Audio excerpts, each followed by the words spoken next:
जय जोहार दोस्तों, जय जोहार। आशा करूंगा कि आप आसपास में जो जहां तक मेरी आवाज जा रही है, वे बाहर साथी नाच रहे हैं, वे भी पंडाल में आ जाए। आप लोग जो इधर उधर सुन रहे हैं, वो जो बाजे बज रहे हैं उनको भी थोड़ा रुकवाएंगे तो अच्छा होगा। मेरा गला वैसे बैठा हुआ है। कल सूरत महुआ में कार्यक्रम था, वहां पर भी अभी जो पंडाल में जितने लोग हैं उससे ज्यादा लोग थे, और वहां भी पौन घंटा बोल के आया हूं मैं। तो मैं कुछ जरूरी बातें आपके बीच में शेयर करना चाहता हूं, तो आप ध्यान पूर्वक सुनेंगे तो अच्छा होगा। दोस्तों, अभी हमने पूरे देश भर से आए हुए हमारे समाज के एक्टिविस्ट को सुना, और आप लोगों ने मेरे मंच पर आने पर आप लोगों ने इतना उत्साह मुझे भी दिया और आप में भी है।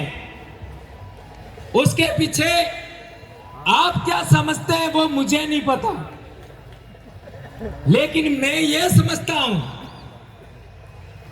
कि मैं हमेशा सच किसी भी सूरत में पूरी ताकत के साथ में बोलने की हिम्मत करता हूं। ये मेरी ताकत है, और ये मेरी आदत एक शिक्षक होने के नाते है। शिक्षक वह होता है जो सच बोलता है, और यदि शिक्षक होने के नाते मैंने मेरे समाज की आवश्यकताओं, मेरे समाज की समस्याओं पर नहीं बोला तो मैं भी किसी काम का नहीं हूं। अभी हम लोगों ने बहुत सारी समस्याएं सुनी, तो हर बार चूंकि मैं एक बात बोलता हूं कि समस्या तो हम बार बार बोलते रहते हैं, समाधान क्या?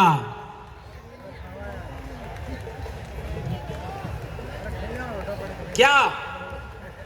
तो कई लोग ऐसा मानते हैं कि भंवरलाल जी का समस्या समाधान का एक ही आइडिया है, और वह है पॉलिटिक्स। ऐसा कई लोग मानते हैं, लेकिन मैं उन लोगों को अधूरा मानता हूं।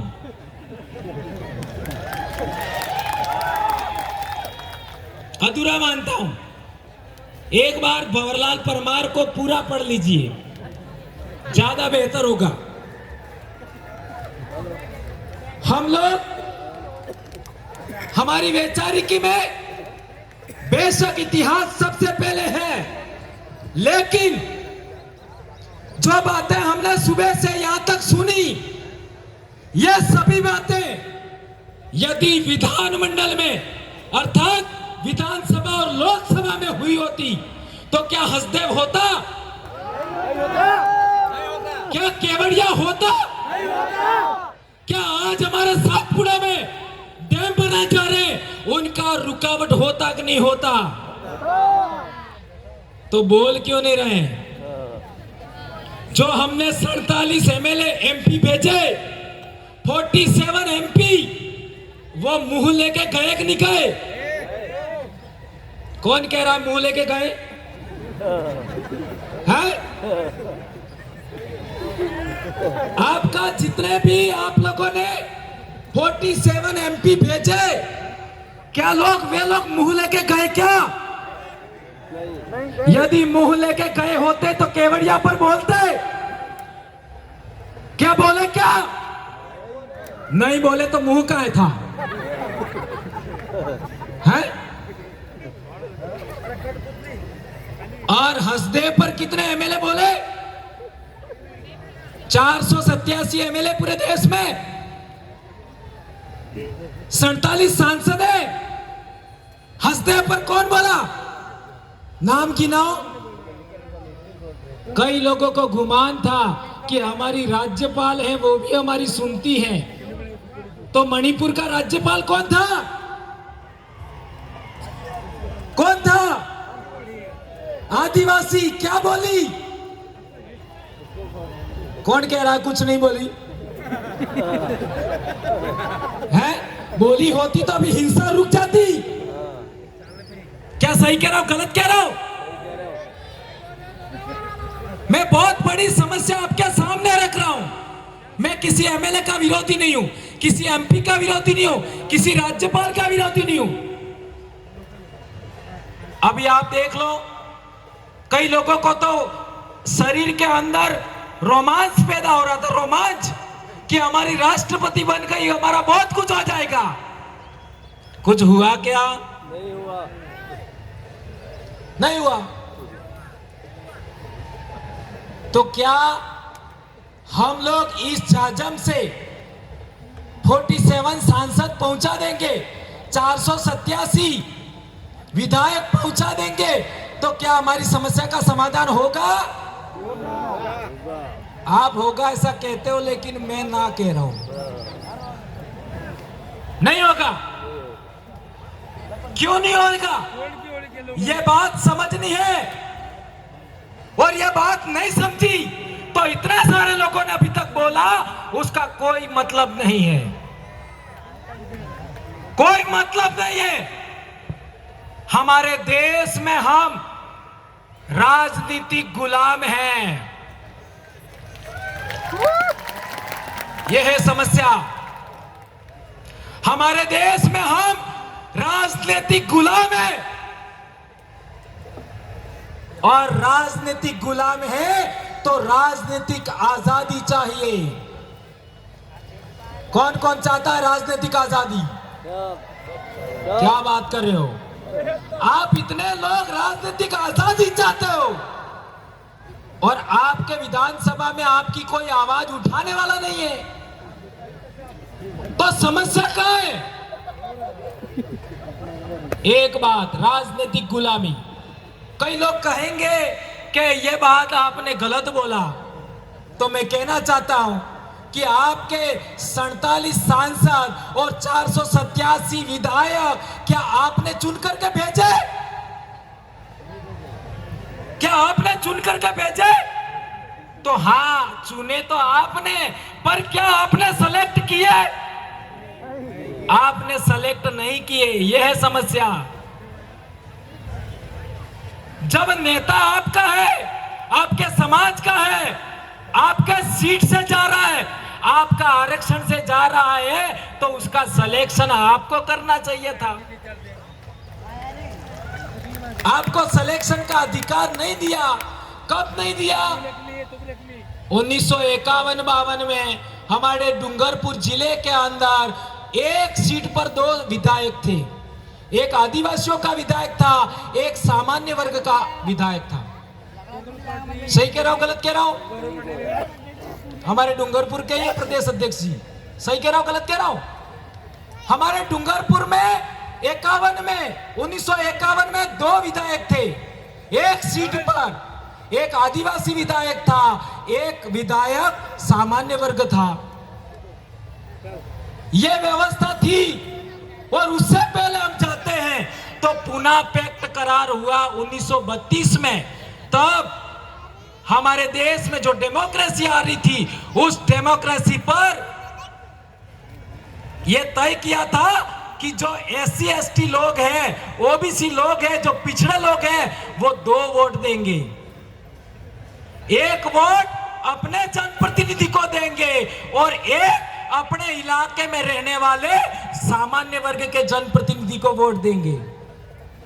तो यदि कोई सामान्य वर्ग का व्यक्ति हमारे पास वोट लेने के लिए आता, तो हम कहते तुम हमारे साथ छुआछूत कर रहे हो, हम तुमको नहीं देंगे। तो वो हाथ जोड़ी करता, आगे से मैं छुआछूत नहीं करूंगा।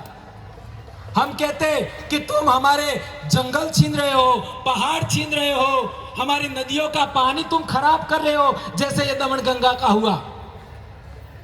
तो हम कह सकते थे कि हम तुमको वोट नहीं देंगे। तो वो कहता कि आगे से मैं ऐसा ख्याल नहीं करूंगा।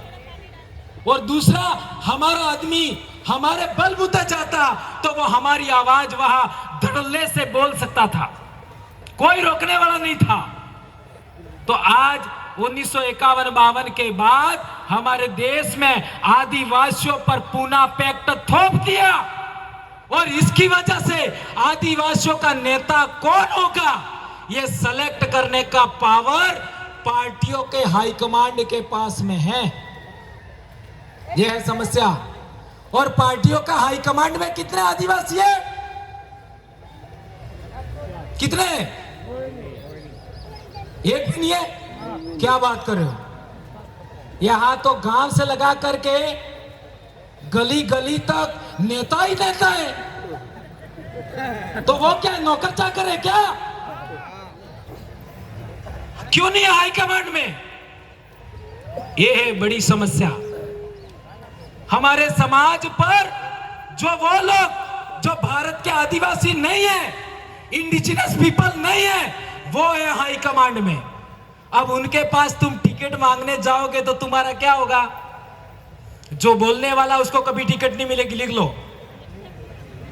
जो लड़ने वाला उसको कभी टिकट नहीं मिलेगी, लड़ लो। और मेरे को तो चुनाव लड़ना ही नहीं है। मेरा क्या जा रहा है? मेरे को तो तुमको लड़वाना है, और तुम नहीं बोलोगे तुमको पीटूंगा। हमारे 3 लोग बोले, यदि वो मैं चाहता हूं या फिर हमारा समाज चाहता है या हमारे इलाके का कार्यकर्ता चाहते, वैसा नहीं बोलेंगे, इनको यही पीट डालेंगे हम। तो वो बोले आपके वाले वो कब बोलेंगे? कब बोलेंगे? पीटना पड़ेगा। ये है बड़ी समस्या। धन्यवाद। ये मैं कहना चाहता हूं कि जो लोग, जिन लोगों को बोलना चाहिए वो गूंगे हैं, जिनको सुनना चाहिए वो गूंगे बहरे हैं। और जी जी धन्यवाद, बहुत अच्छी बात है। और मैं एक बात कहना चाहता हूं, 4.5 साल तक तो हम लोग क्या करते हैं? समाज का जन जागरण करते हैं कि हमारा ये होना चाहिए, हमारा वो होना चाहिए, और अंतिम 6 महीने में हम लोग गांधी जी के 3 बंदर बन जाते हैं। नहीं सुनूंगा, नहीं बोलूंगा और नहीं देखूंगा। बनते कि नहीं बनते? खुला मैदान छोड़ देते हैं। तो हसदेव उजाड़ा गया वो कानून कहां बना? कहां बना?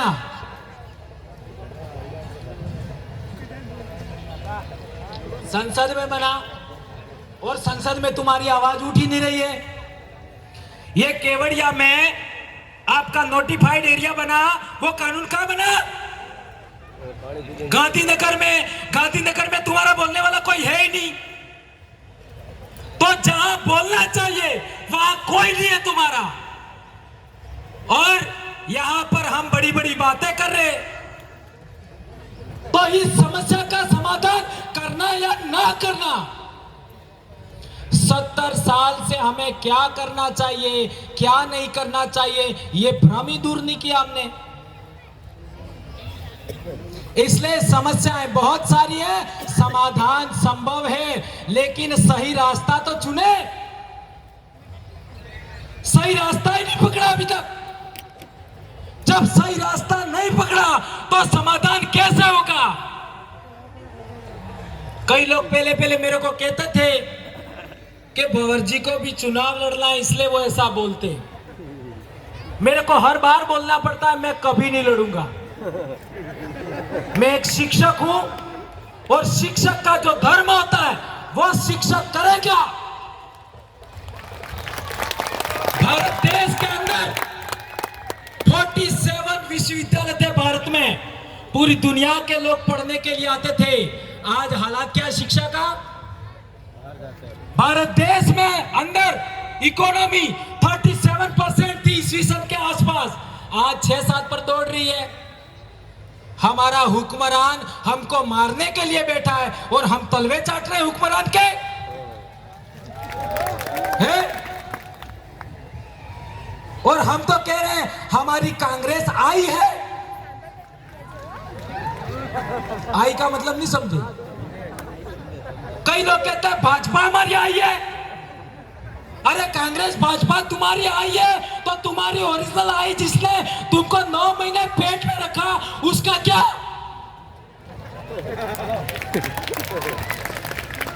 और मैं भंवरलाल परमार, मेरी माँ ने मेरे को पैदा किया तो मेरी माँ को भी किसी माँ ने पैदा किया, मेरी माँ की माँ को भी किसी ने पैदा किया। लाखों पीढ़ियों की माँओं को इस भारत भूमि ने पेट भरने के लिए अन्न दिया, पानी दिया, हवा दिया, जलवायु अच्छा दिया, मकान दिया।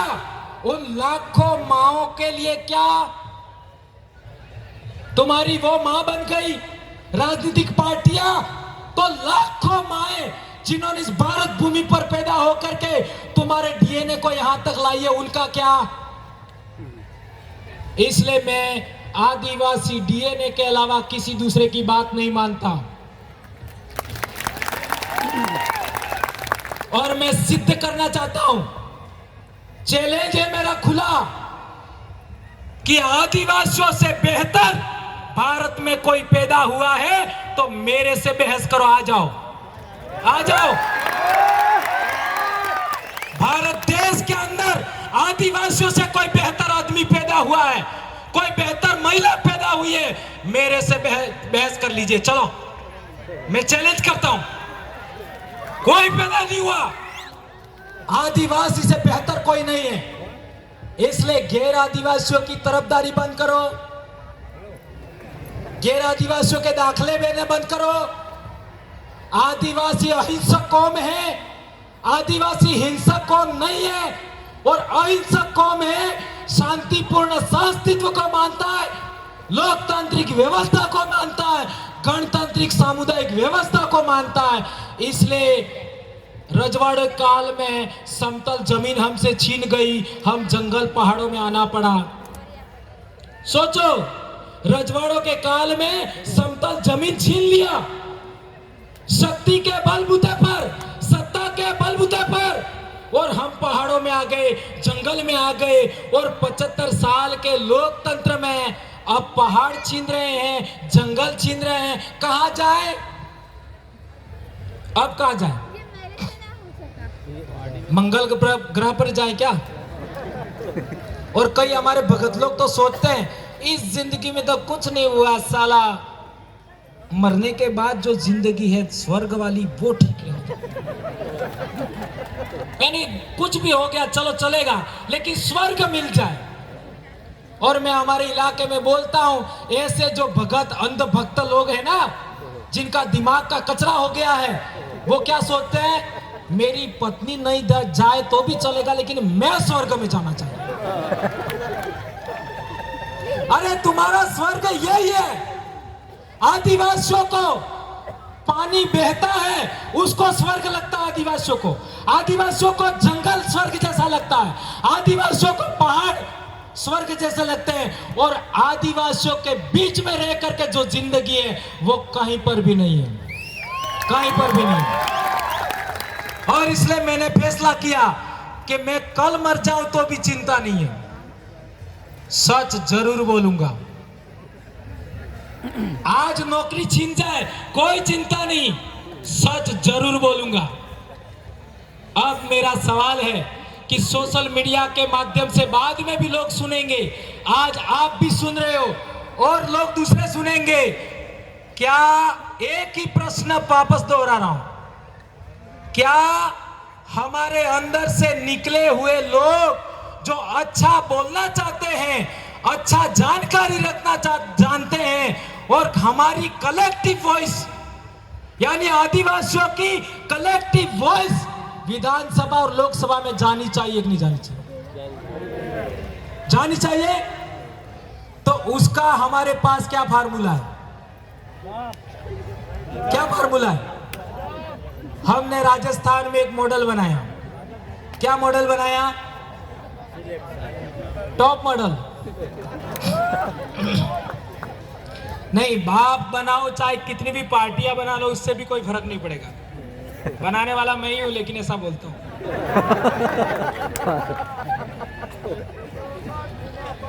50 संगठन बना लो, 50 पार्टियां बना लो, कोई फर्क नहीं पड़ेगा। जाओ लिख लो, मैं कह रहा हूं, ये मैं आ गया इस शब्द, इसको गलत वे मत लेना। कोई फर्क नहीं पड़ेगा, कितनी भी पार्टियां बना लो, कितने भी संगठन बना लो, कोई फर्क नहीं पड़ेगा। पब्लिक के हाथ में नेता की कमान देनी पड़ेगी। अभी हमारे लोकसभा का चुनाव आ रहा है, हमारे इलाके में बांसवाड़ा का रेफरेंस देख लूं तो बांसवाड़ा में लोकसभा का हमारा कौन चुनाव लड़ेगा, तो 728 लोग वोट देंगे, जो जीता वो चुनाव लड़ेगा। 728। हाँ, तीन बड़े शहर हैं, बांसवाड़ा, डूंगरपुर और सागवाड़ा, वहां से 10-10 लोग, और बाकी लोग है वो हर एक पंचायत से एक आदमी वोट देगा, बराबर। तो क्या होगा, जो आदमी वहां जाएगा वो इन सभी का कलेक्टिव वॉइस होगा। अभी हमारे ये 3 आदमी यहां पर आए हैं, चुनाव जीतने के बाद यदि किसी गांव में हैंडपंप भी लगाना है, किसी गांव में सीसी रोड भी बनाना है, तो हमारी ग्राम पंचायत की ग्राम एकीकरण समिति होती है, और वो ग्राम एकीकरण समिति के लेटर हेड पर लिख के देंगे, गांव के 25-50 लोग मिलकर के साइन करके कि यहीं पर हेडपंप लगाना है, यहीं पर सीसी रोड बनाना है, यहाँ पर तालाब बनाना है, यहाँ पर एनीकट बनाना है, यहाँ कुआं खोदना है, वही काम होगा, वही होगा। और यदि वो एमएलए ने नहीं किया तो उसको समय पहले भी हम वापस ले सकते हैं। इतना बड़ा मामला है। मेरे छोटे भाई ने चिट्ठी भी दे दिया है, लेकिन ये समस्या, इस समस्या को खड़ी नहीं छोड़ सकते। इस समस्या का समाधान करना पड़ेगा, और ये समाधान का हम लोगों ने जो फार्मूला बनाया है, वो फार्मूला पूरे देश के आदिवासियों में जाना चाहिए। अभी हमारा संगठन 6 राज्यों में पहुंच चुका है। अभी आंध्र प्रदेश के जो पदाधिकारी बनाए वो रिटायर्ड आईएएस हैं, रिटायर्ड आईएएस। पिछले चुनाव गुजरात में हुआ, वही पर्यवेक्षक थे गुजरात में, आंध्र प्रदेश से, रिटायर्ड आईएएस हैं, उनको जिम्मेदारी दिया है। और हम पूरे देश में संगठन को पहुंचाएंगे, तब तक छोड़ेंगे नहीं। और जो नहीं बोल रहे वहां जाकर के उन सब का इलाज करेंगे नहीं, करवाएंगे आपके हाथ से ही। ठीक है मेरे भाइयों, इसलिए मेरी बहन भी आ गई, कुछ गलत बोल दिया हो तो माफी चाहूंगा। नहीं, प्रोटोकॉल को फॉलो करना पड़ेगा, ठीक है। एक पॉइंट और बोल देता हूं, एक थोड़ा पानी दे। एक खास चीज था,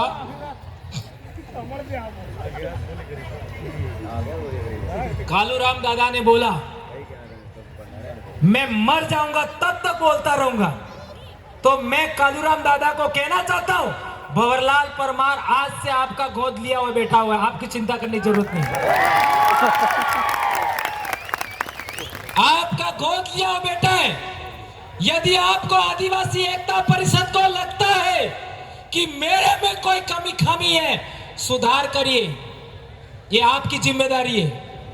मेरे में कोई कमी खामी है, आपकी जिम्मेदारी है, आप इसको ठीक करिए। आप मेरे भगवान हैं, आप मेरे टीचर हैं।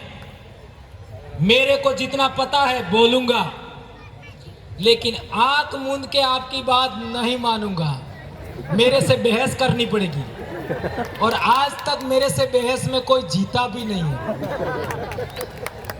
एक और इंपॉर्टेंट बात, अभी हम लोग क्या करें क्या नहीं करें, और कई लोगों को लगता है ये मत करो, ये करो, सुबह से सुन रहे ये करो, ये मत करो। अरे यार, इतना कंफ्यूज कर दिया। एक समस्या का समाधान तो बताओ कि वो बोल नहीं रहे, उसका क्या? यस, 47 सांसद और 487 एमएलए नहीं बोलते, उनका क्या? उनका इलाज सबसे पहले करो, फिर समस्या अपने आप समाधान हो जाएगा। इतनी बात कहना चाहता हूं मैं। और आगे से अब मैं कभी पॉलिटिकल विषय को उठाऊंगा नहीं। आज जो बोलना है बोल दिया मैंने।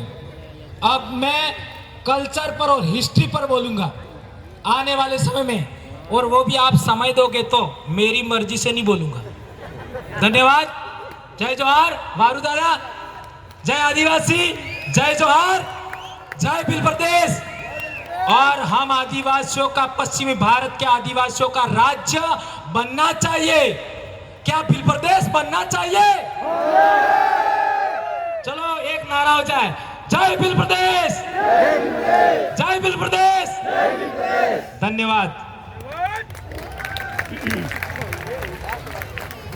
थैंक यू, बहुत बहुत शुक्रिया आप भंवर लाल जी भाई।